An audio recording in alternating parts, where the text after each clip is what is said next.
Silakan. Mungkin yang ingin ditanya, Ya. untuk inform consent itu apakah bisa dilimpahkan kewenangannya, Prof? Misalkan untuk kasus-kasus spesialistik. Nah, itu nanti yang memberikan inform consent adalah dokter umum atau perawat, misalnya kalau di ruang itu perawat. Nah, apakah hal seperti itu diperbolehkan? Karena nanti kan inform consent itu harus informasi yang disampaikan harus jelas, mulai dari komplikasi segala macam.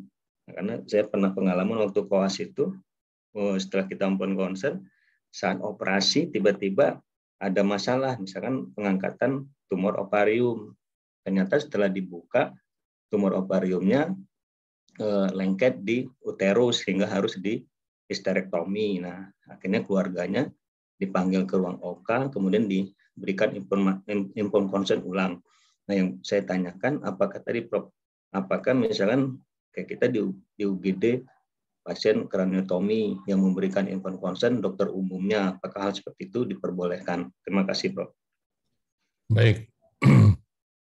Kalau saya yang ditanya, terus saya jadi saksi ahli, dan saya berkali-kali menyampaikan setiap pada kesempatan, yang memberikan inform consent adalah mereka yang akan melakukan tindakan. Jadi kalau kata delegasi itu saya nggak setuju. Makanya sering saya sampaikan supaya tidak bermasalah dan ada konflik, misalnya saya kenal itu ini, jadi tolong lakukan apa yang harusnya dilakukan tadi. Ya, jadi kalau dokter bodah yang akan jadi komandannya, leadernya, maka dia yang harus memberikan informasi. Kalau misalnya dia objin, kasusnya ya objin.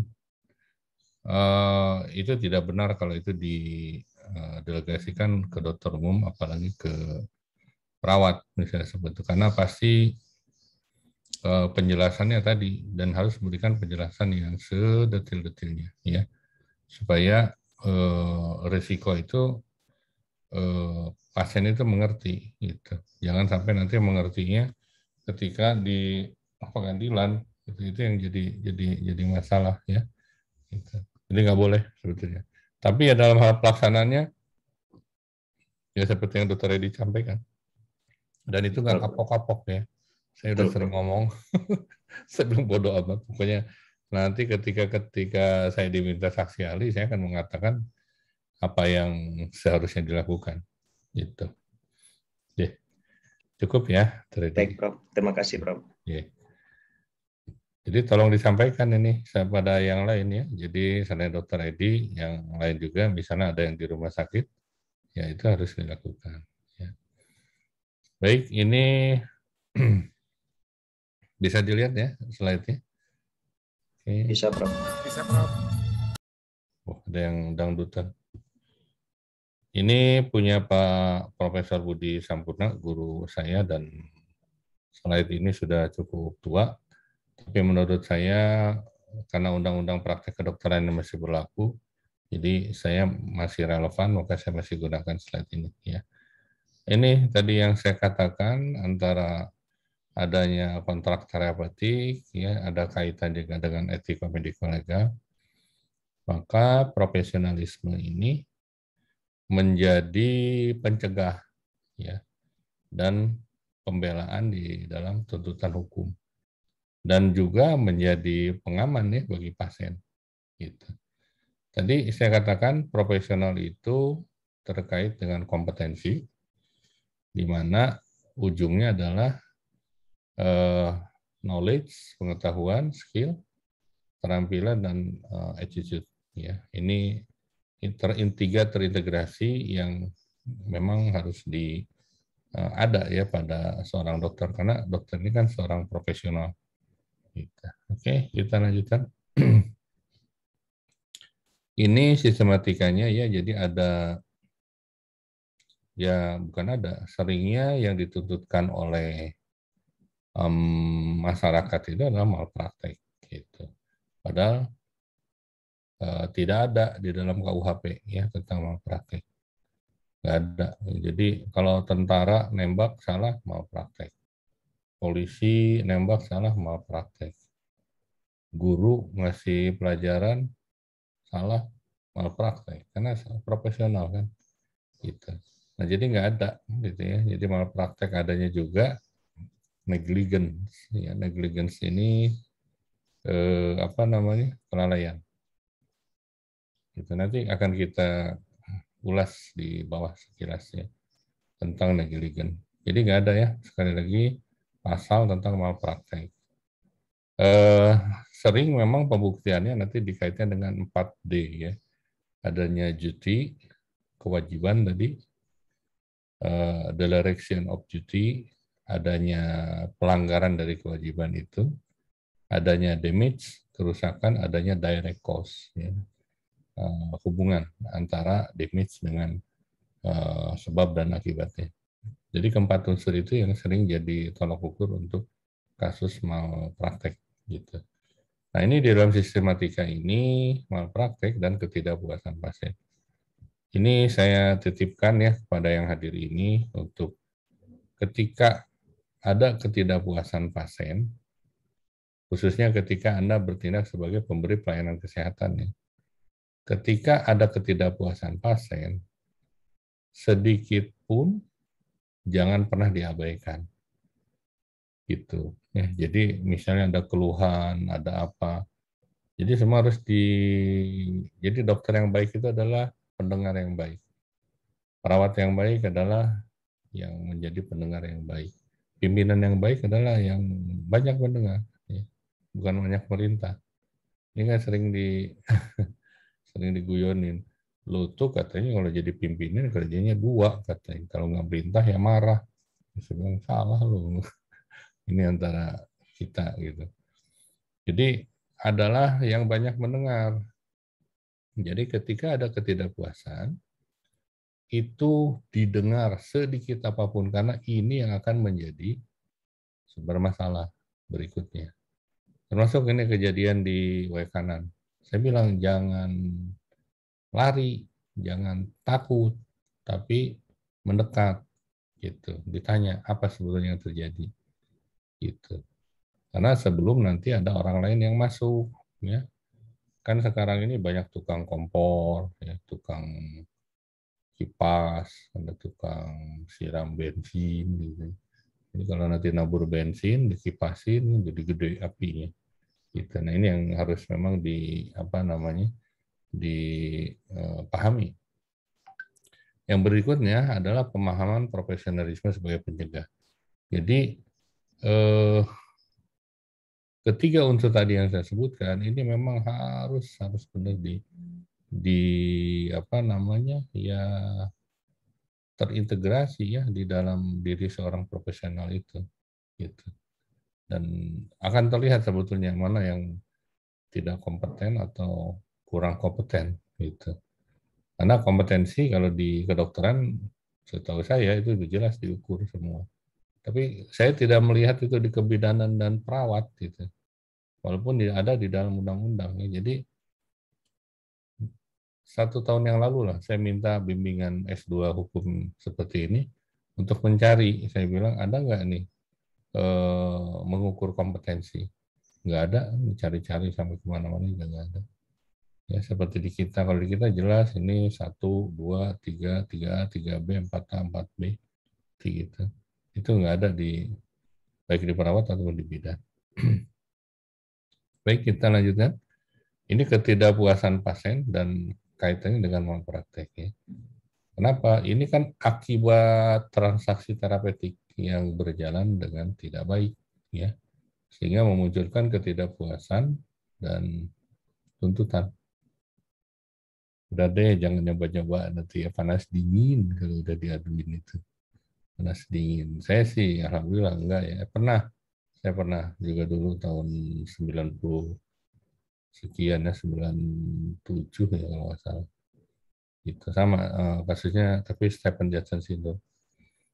Ya, jadi ini akibat transaksi terapeutik antara pemberi pelayanan kesehatan dengan penerima. Oke, kita lanjutkan. Alasannya adalah ini meningkatnya pendidikan dan kesadaran atas hak, ya. Terus meningkatnya harapan Nah ini, jadi ketika kita jadi seorang pemberi pelayanan kesehatan, jangan pernah menyajikan ya, sehingga harapannya terlalu besar. Kan kita tahu bahwa pasien ini bisa sembuh, bisa tetap seperti itu sakitnya, bisa memburuk, dan bisa mati.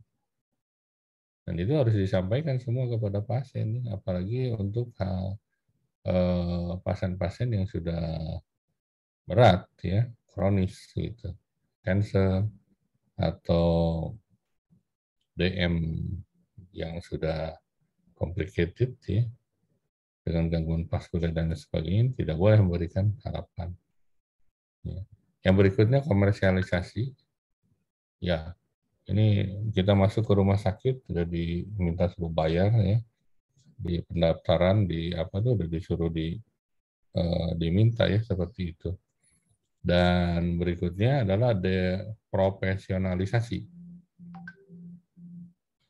Ya suka tidak suka, apalagi dengan adanya Zoom ini kita sudah punya data. Ya. Kita sudah punya data, memang terjadi penurunan kompetensi. Penurunan kompetensi ya. Karena tentunya beda belajar daring dengan belajar tatap muka langsung. Ya. Dan ini sudah diukur, memang terjadi penurunan kompetensi, artinya pasti terjadi deprofesionalisasi, ya, khususnya di kedokteran. Itu artinya memang hanya memenuhi standar minimal yang dilakukan. Kenapa? Memang ada hal-hal lain yang seperti CSR, ya, clinical skill lab, terus ada proses pembelajaran lain yang di lab itu juga dilakukan dengan praktikum kering, gitu ya. Anatomi melakukan dengan modul misalnya atau dengan gambar 3 dimensi, itu beda dengan menggunakan mayat ya.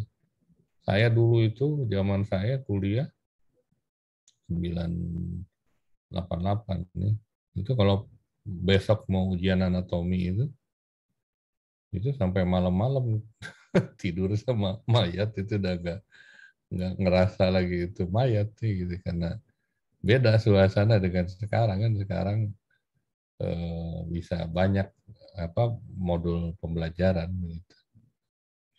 Yang berikutnya adalah peningkatan biaya layanan, ya. Jadi ada intoleransi terhadap kesempurnaan dan promosi ahli hukum dan undang-undang praktik kedokteran. Dan mudahnya informasi ditambahnya. Sekarang dikit-dikit buka aja googling. Nyari ini langsung ada, nyari ini langsung ada. Gitu. Ya perlu diakui, saya waktu S3 itu sangat terbantu ya. Coba bayangin kalau zaman S3 tuh dulu, waduh nyari informasi saya minta ampun. S3 saya sangat terbantu dengan adanya fasilitas internet. Saya bisa beli buku dari Amerika, saya bisa beli buku dari Eropa, hanya dengan klik-klik, yang penting asal ada uangnya kan gitu. Itu salah satu juga di antara yang menjadi ketidakpuasan, dan selalu nanti mereka akan membandingkan. Ya. Ini menurut Hillary Rodham ya, di dalam sudah tua ya 2006, malpractice which often result when unexpected adverse outcome is met with the lack of empathy from physician and withholding of essential information. Jadi terkadang ya empati. Nah ini juga di dalam proses pembelajaran, apalagi yang kayak daring kayak gini, bagaimana kita bisa menimbulkan empati ya terhadap pasien. Kan pasien itu datang, apalagi dalam kondisi yang sangat lemah, perlu perhatian, perlu penanganan. Ya. Jadi gerak-gerik kita, bahasa verbal kita, pemberi pelayanan kesehatan, itu dinilai. Gitu. Misal dokter Edi lagi nerima pasien. Begitu nerima, pasiennya ngoceh aja ya, ngoceh itu maksudnya, dok ini saya sakit ini saya sakit ini. Tapi dokter Edi megang HP dan terus senyum-senyum sambil nulis HP, terus sambil gini ngejawab. Apa coba perasaan pasien itu? Pasti nggak nyaman. Ya. Nah, berangkat dari seperti gitu, itu sering jadi masalah. Makanya di tahun 2002, ya, tahun 2000 berapa, itu ada orang saking keselnya nganter katanya istrinya, taunya istri simpanan atau apa, saya nggak ngerti, diantar oleh suaminya dan dilayani dalam kondisi yang sangat sakit dengan ya itu megang handphone. Akhirnya suaminya kesel, nyebrang di Mangga 2, beli kopi di Starbucks, masih panas, disiramin ke dokternya. Jadi malah itu jadi panjang ya. Akhirnya si bapak itu juga ditahan dan dokter ini juga diperiksa. Gitu. Dan itu ada menjadi timbul masalah. Ya. Nah jadi ya ini adalah akibat dari transaksi terapeutik dan tentunya ada juga etika, ya ada juga norma di situ yang memang harus dipahami gitu oleh dokter dan jangan pernah mengabaikan ya, tentang empati ini. Jadi makanya orang itu banyak lari ya. Setahu saya mungkin bisa jadi sampai saat ini ya berobat ke Penang, berobat ke Singapura. Padahal saya sendiri tahun 2012 itu bawa ibu mertua saya ke Siloam Glen Eagle ya, di Singapura. Saya pikir apa yang ada di kepala saya akan mendapatkan pelayanan yang terbaik. Marah saya di sana. Sampai saya nemuin ketua konsilnya di Singapura dan saya protes berat.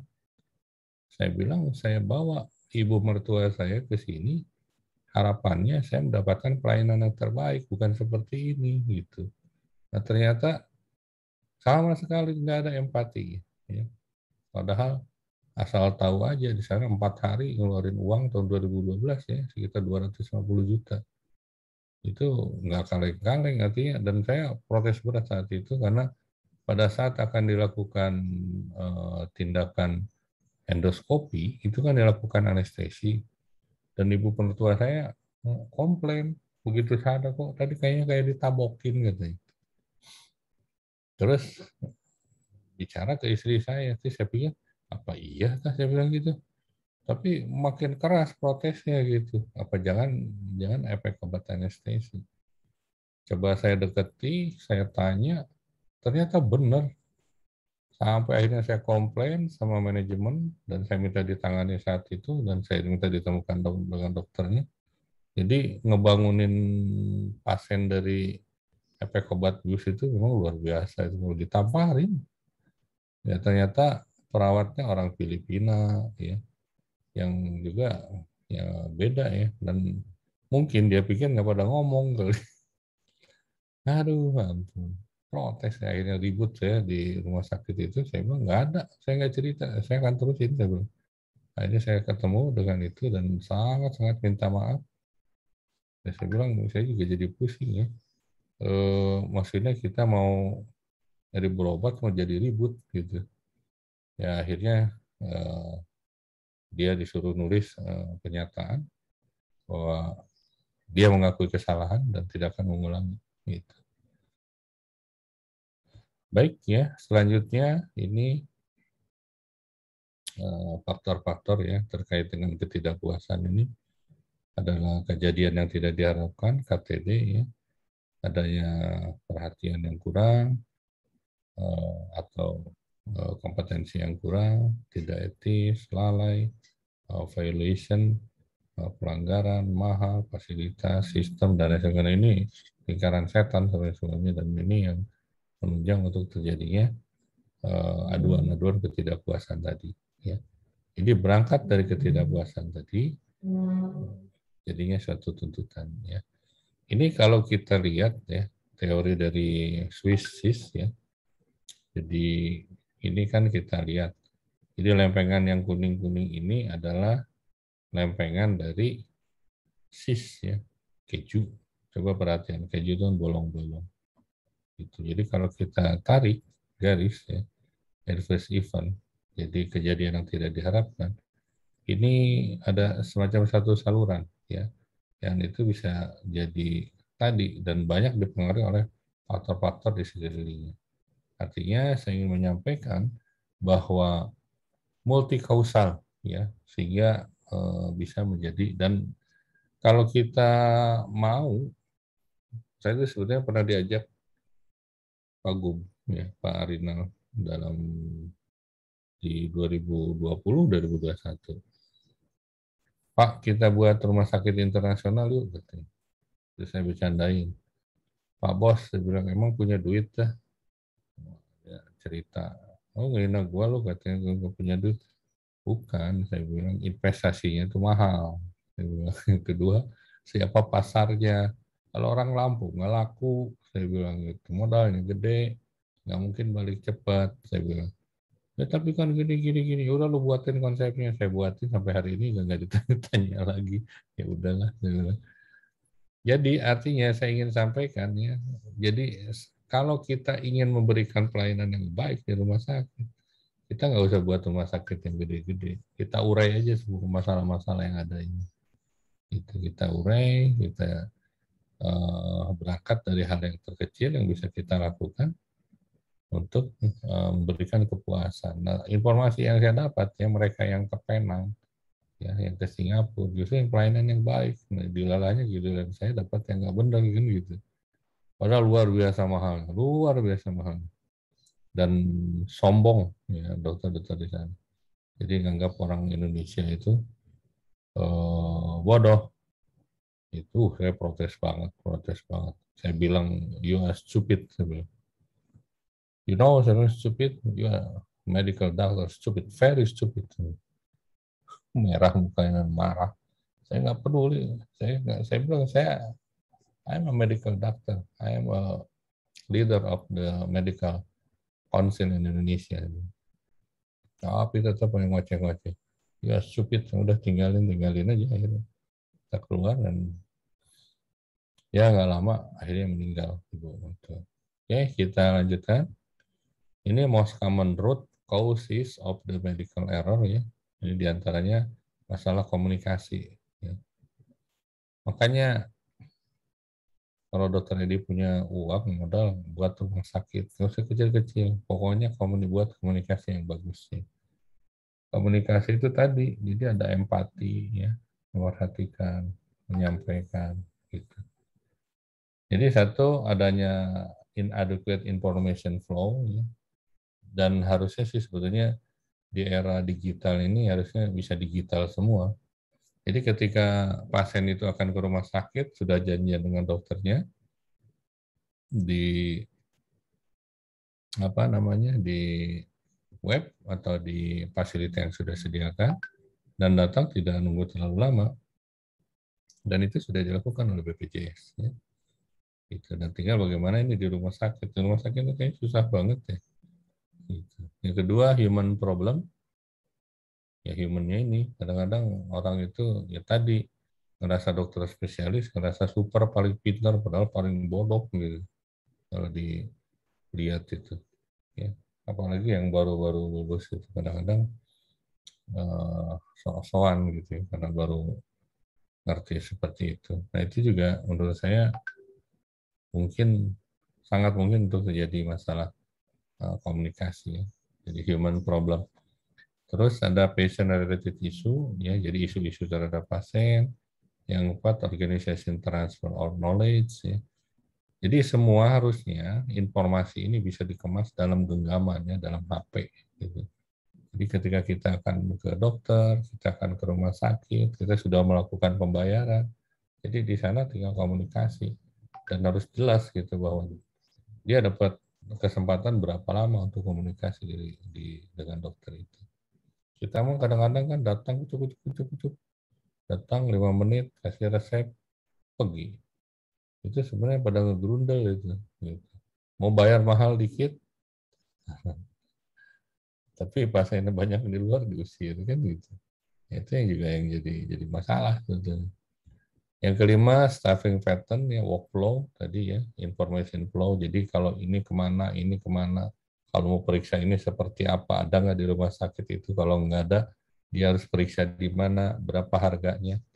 harusnya dapat informasi itu. Terus kira-kira nanti obatnya bisa didapat di mana, efek sampingnya apa, kira-kira apa. Itu sebenarnya bisa digital semua, bisa. Saya di Unila sedang membuat one data ya, jadi saya berangkat dari masalah umum dan keuangan yang nanti seluruh pelayanan di Unila akan menuju jadi one big data ya. Dan semua dalam genggaman. Dan tentunya memang perlu prosesnya yang cukup lama. Dan itu tidak bisa juga subkontrakan dengan pihak ketiga begitu saja. Kita harus membangun memang dari bawah root-nya itu ya, root causes-nya. Gitu. Yang keenam, technical failure ya, karena masalah teknis. Yang ketujuh, inadequate policies and procedure. Jadi polisinya juga kadang-kadang ambigu ya, di daerah abu-abu gitu, dan itu menjadi potensi untuk celah hukum ya, itu. Oke, kita lanjutkan ya. Terus kesalahan ini bisa lihat dari segi hukum. Kita lihat nih, nanti diukur tuh kalau memang udah diperiksa ya. Kalau nggak diperiksa sih kita hanya duga-duganya. Ini diniatin nggak sih dolusnya ini? Terus, nah ini kadang-kadang menyebab kita ya dengan kepastian akan terjadi dan kemungkinan akan terjadi.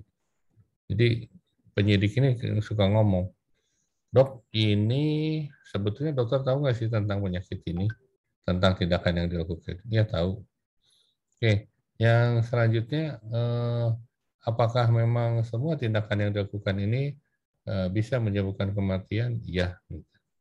Nah, nanti udah masuk di situ, lah, kok tahu udah menyebabkan kematian, kenapa Anda lakukan kan gitu. Nah, di situ harus memainkan kaidah dasar bioetiknya ya, tentang beneficent, non-beneficent, justice, dan autonomy. Kita bisa menjelaskan. Ya, tapi kan dokter udah tahu bahwa ini kemungkinannya akan mati kalau memang dilakukan yang terburuk. Ya tinggal dibalikin aja, kalau dibiarin memang jadi baik kan gitu. Ya ini yang memang harus kita lakukan. Ya, tadi masalah non-vision, non-vision, dan misvision. Itu yang memang harus kita kuasai ya. Jadi kita memang ketika memberikan jawaban jangan sampai kita kepancing. Kan dokter udah tahu ini kalau dilakukan diantaranya bukan kematian, nah, kita balik aja. Nah, kalau gitu ya biarin aja, kalau dibiarin kalau mati apa nggak jadi masalah hukum lagi, sama aja kan gitu. Terus yang berikutnya tentang kelalaiannya, culpa tadi ada gross negligence, ada negligence yang besar atau yang revis yang kecil. Oke, ini tentang malpraktek. Ada intensional secara sadar, ada negligent. Negligent itu tadi ya disinggung juga tadi di transaksi malvision, misvision, dan non-vision. Ada juga yang lack of skill. Ini di bawah kompetensi. Nah ini hati-hati ketika masuk ke ranah ini ya. Jadi ketika nanti diukur kompetensinya nggak dianggap kurang, ini bisa jadi masalah pidana. Padahal sebetulnya ini adalah masalah disiplin. Ya. Masalah disiplin itu adalah masalah yang ditangani bukan oleh aparat hukum, tapi oleh MKDKI, Majelis Kehormatan Disiplin Kedokteran Indonesia, karena ukur kompetensi. Kompetensi tadi dari knowledge, skill, dan attitude. Ya. Nah, ini kadang-kadang bisa ditarik ke arah mau praktek. Kalau mau praktek, masalah jadi pidana. Padahal sesungguhnya ini adalah suatu masalah disiplin. Jadi masalah di medis itu tadi ya harus dibedakan masalah etik, masalah disiplin, perdata, pidana. Gitu. Itu aja yang harus dipahami. Dan ini satu hari yang hadir di sini bisa jadi satu saksi ahli. Jangan sampai salah ngomong masih ngejebak malah sampean sendiri nanti yang berurusan dengan hukum gitu. Bisa saja nanti dibaliknya menghalang-halangi, memberikan keterangan palsu, gitu. Ya, ini diulang lagi kalau malvision berarti melakukan tindakan yang melanggar hukum. Yang tadi nggak boleh kuret yang dilakukan. Atau suntik mati gitu. misvision, melakukan pilihan keputusan atau tindakan medis yang tidak tepat, ya, atau melakukan tindakan medis yang menyalahi prosedur yang pernah di ini kan oleh ke dokter Terawan ya, itu kan sempat ribut ya. Non-vision adalah tidak melakukan tindakan medis yang merupakan menjadi kewajiban. Jadi kesimpulannya, jadi tenaga kesehatan itu melakukan yang seharusnya dilakukan dan tidak melakukan yang seharusnya tidak dilakukan. Gitu. Oke, kita lanjut. Ini adalah berikutnya adalah misconduct ya, pelanggaran disiplin, pelanggaran standar secara sengaja, deliberation violation, atau pelanggaran perilaku profesi. Nah, jadi nurse ada profesinya, perawat ada profesinya, bidan ada profesinya, dokter ada profesinya. Jadi pelanggaran profesi ini merupakan profesional misconduct. Ya. Jadi ini juga bisa ditarik sebenarnya masalah disiplin karena pidana. Tapi hati-hati. Makanya disinilah kita harus membantu teman-teman seprofesi untuk bisa bahwa kita dudukan masalahnya. Gitu. Ya. Kalau pidana umum ini udah jelas ya, fraud, ya, pembohongan. Nah, hati-hati ini untuk dokter ya yang memberikan surat keterangan saksi kan suka ini sama apalagi teman-teman kadang-kadang polisi sendiri banyak sih dok bantu sih dok bantu enggak gue nggak lihat sih gue nggak mau kasih nanti begitu-gitu gue yang urusan sama polisi gitu ya. Nah ini hati-hati coba nanti kalau ada pemeriksaan diacak kita memberikan keterangan palsu ya ini masuknya pidana penahanan pasien nah tadi ya sandra atau apa ya bukan sandra apa namanya pasien namanya itu ya pokoknya karena dia nggak bayar terus ditahan pasiennya nggak boleh pulang gitu malah jadi bengkak tagihannya buka rahasia kedokteran nah ini kecuali memang pasiennya kayak berita gitu sudah declare di publik ya kita boleh mau ngomong tentang kondisi pasiennya nggak jadi masalah tapi jangan kita yang duluan aborsi eutanasia dan penyerangan seksual ya. Nah tadi penyerangan seksual ya, jadi kondisi pasien lagi lemah, habis dibius, nggak tahu dipegang-pegang, diapain, ya. Itu nggak tahu kadang-kadang ya suka ada aja setan yang lewat mungkin dikerjain gitu. Oke, yang berikutnya lack of skill, jadi kompetensi yang kurang. Jadi balik lagi ya, sebenarnya kompetensi ini maksudnya ke ranah disiplin, ya. Tapi sering digeret-geret ke arah ini. Kenapa? Karena itu menimbulkan kematian gitu, menimbulkan cacat karena kurangnya kompetensi itu ya ini sering terjadi penyebab menjadi error atau kelalaian ya. Sering dikaitkan dengan kompetensi institusi dan kadang dapat dibenarkan ya pada situasi kondisi tertentu ya. Misal dokter umum di Papua sana boleh nggak seksio menurut saya boleh nggak dia lakukan anestesi sendiri boleh dulu tuh nggak ada cerita ngerjain sendiri sekarang aja karena udah ada ininya apa coupling memang nggak boleh tapi nggak boleh itu dilakukan di kota karena udah ada coupling tapi kalau di daerah dan dengan pertimbangan misalnya masalah geografis dan ketika kita akan transfer itu mati di jalan ya udah lakukan aja apa yang harus dilakukan dulu tuh kasusnya di tahun 80-an ini semua dilakukan dokter umum gitu ya. Termasuk juga mantri ya tenaga perawat itu juga sama kan melakukan apa namanya pemeriksaan melakukan juga tindakan-tindakan bedah minum saya aja dulu banyak belajar waktu saya pernah kerja di RSPAD yang ngajarin saya perawat saya pertama jaga di ICU pasien post op bedah jantung kabelnya dari 100 saya pusing kan nggak ngerti ya perawat yang ngajarin saya pas Ibu Tien meninggal ya 96 gitu. Nah jadi ya ini konteksnya yang memang harus di apa namanya dipahami ya. Ya tadi kadang dapat dibenarkan itu karena situasi dan kondisi tertentu. Gitu. Tapi kadang-kadang ini juga bisa dipelintir ya. Makanya kita harus paham tentang hukum ini. supaya kita jangan yang jadi penarinya, tapi kita yang nabuh gendangnya gitu, biar orang yang nari. Gitu. Oke, kita lanjutkan nih tentang kelainan medik ya, jenis tuntutan yang tersering, bukan merupakan kesengajaan, gitu. Tidak melakukan yang harusnya dilakukan, melakukan yang harusnya tidak dilakukan oleh orang-orang yang sekualifikasi pada situasi dan kondisi yang identik. Ya. Nah ini kira-kira ya yang jadi permasalahan-permasalahan terkait dengan transaksi terapeutik. Ya. Dan nanti kita akan lanjutkan di pertemuan berikutnya. Mudah-mudahan ya bisa lebih seru lagi. Mungkin saya bisa menyisipkan beberapa case yang memang bisa diukur. Gitu. Mungkin itu Bapak Ibu sekalian yang bisa disampaikan. Untuk selanjutnya ini kita akan berikan minggu depan lah. Ini kan pertemuan ketiga ya, kalau nggak salah. Ketiga ke berapa? Tadi. Hampir kelima, Prof. Yang pertemuan pertama kan 2 kali, dianggap 2 kali. Oh, dianggap 2 kali ya. Ini Ya. berarti ketiga ya. Ya. Minggu depan dua kali lagi ya. Mudah-mudahan nanti bisa ini. Ada yang ingin disampaikan? Pak, mana Pak? Pak Yusnya udah nggak ada. Keluar.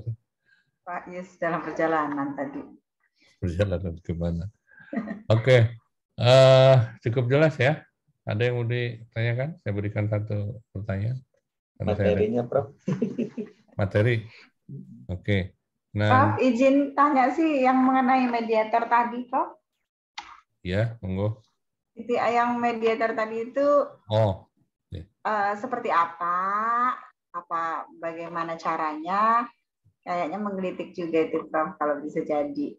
Ya, sebentar. Bu Yuli ini di mana? Rumah sakit mana? Lupa Di sih. Rumah Sakit Menggala, dokter. Menggala, oke.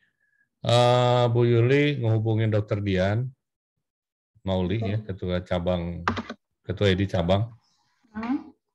Dia kalau nggak salah kabid apa ya di dinasnya, itu lupa saya. Dokter Dian Mauli aja. Dokter Dian Dinas Kesehatan ya. Tulang Bawang. Nah. Ini tulang bawang. Tulang bawang. Oh, saya kira di Menggala. Sorry. Ya betul. Tulang bawang, sebentar. Tulang bawang yang Menggala. Iya. Enggak. Saya pikir Kampung Utara. Ini ketuanya Sabastin nggak benar. Ya. Nggak benar. Itu orang udah habis masanya, udah saya tegur berkali-kali masih ngeyel. Iya, Prof, itu. Harusnya tulang bawang sudah buat ID baru itu. Udah saya tegur berkali-kali, kasih surat malah ngengkeng. Oke.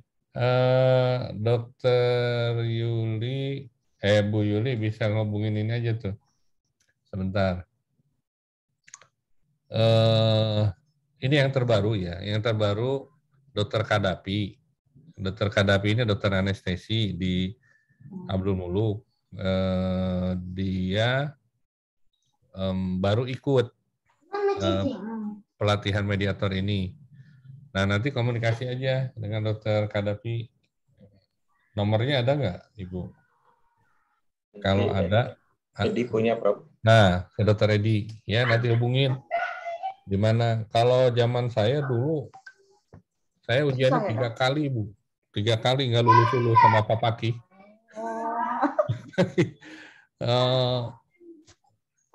Satu pertanyaan itu dulu jawabannya A sampai Z. Jadi kan bingung milihnya.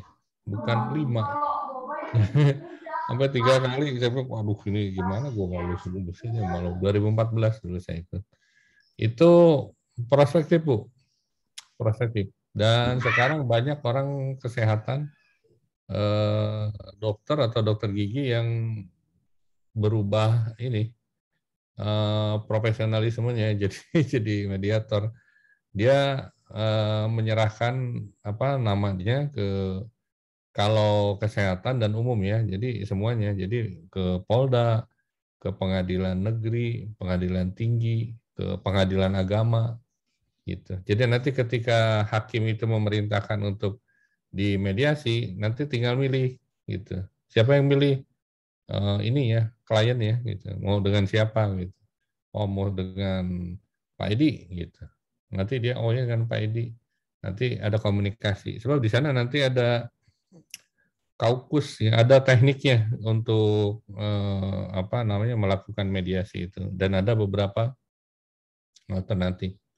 Sampai nanti jenis bentuk apa persetujuan antara yang dirugikan atau yang ngadu dan teradu gitu itu ada bentuk formatnya. Seru Bu, lumayan ya, dan itu menjadi kita jadi pede dengan ngadepin polisi, ngadepin jaksa juga nggak ini apalagi terakhir masalah kesehatan misalnya seperti itu ya. Saya udah ngalamin berkali-kali seperti itu. Di Provinsi Lampung ada berapa orang, Prof? Yang udah Iya. Yang udah kayaknya banyak. Kalau saya angkatan pertama, Bu. Jadi saya Pak Pake dan Dr. Indra Auliasari ya dulu direktur kota. Itu. Nah, terus kemarin waktu barusan ini Dr. Kadapi itu kayaknya lebih dari 20 orang. Tapi campuran. Campuran itu bukan hanya dokter, bukan hanya tenaga kesehatan, dengan lawyer, dengan yang lain-lain. Banyak. Jangan sampai nanti pinteran si Pak Bagus ini sama ibu-ibu sekalian. Harusnya kita yang lebih pintar. Pak Bagus nggak ngerti masalah kesehatan. Gitu. Apa?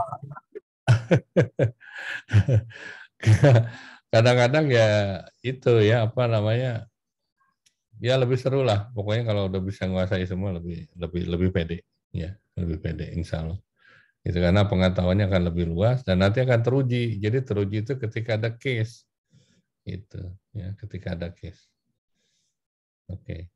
Nanti ke Dokter Edi aja ya nomornya untuk nanti komunikasi aja. Itu Saya share di grup. ya. Oh iya, Okay. ya. Ya. Terima kasih, Prof. Ya. Nanti untuk materi ini karena saya ditunggu di Novotel. Ada nomornya nggak, Dokter Edi? Call ke saya, nanti saya masukin ininya apa namanya materinya. Ada nomor saya? Ada, Prof. Ada. Di miss call biar saya bisa langsung kirim sekarang. Ada nggak ya Dokter Edi di saya? Edi Samsuri, Edi Mosat, Edi. Bisa. Bisa di tes ini, Dokter Edi.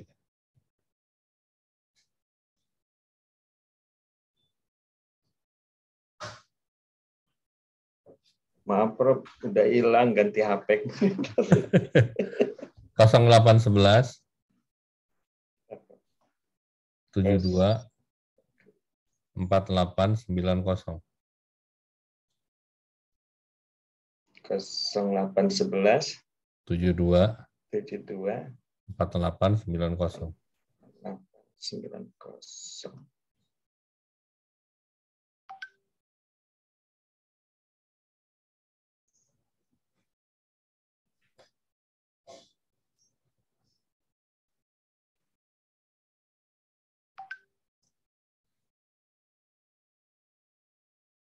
Udah, Prof. Oh ya, oke. Nah, saya kirim biar ini. Saya takutnya lupa janji-janji. Saya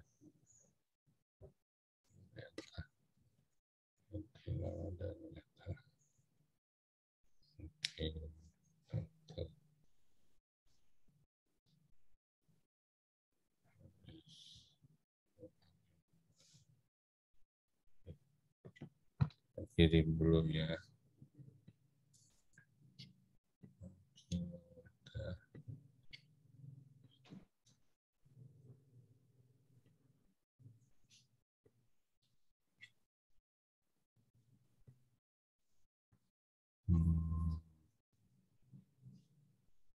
Magister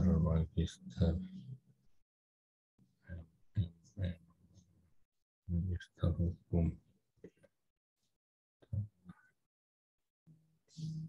9.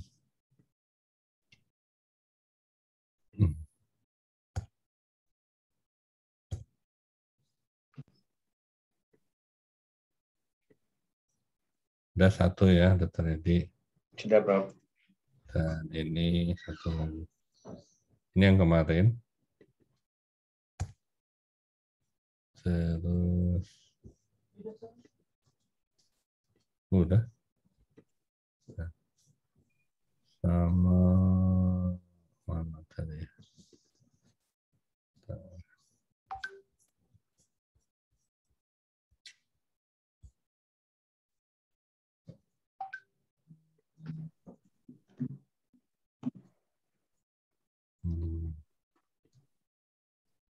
Sudah, transaksi terapeutik. Terus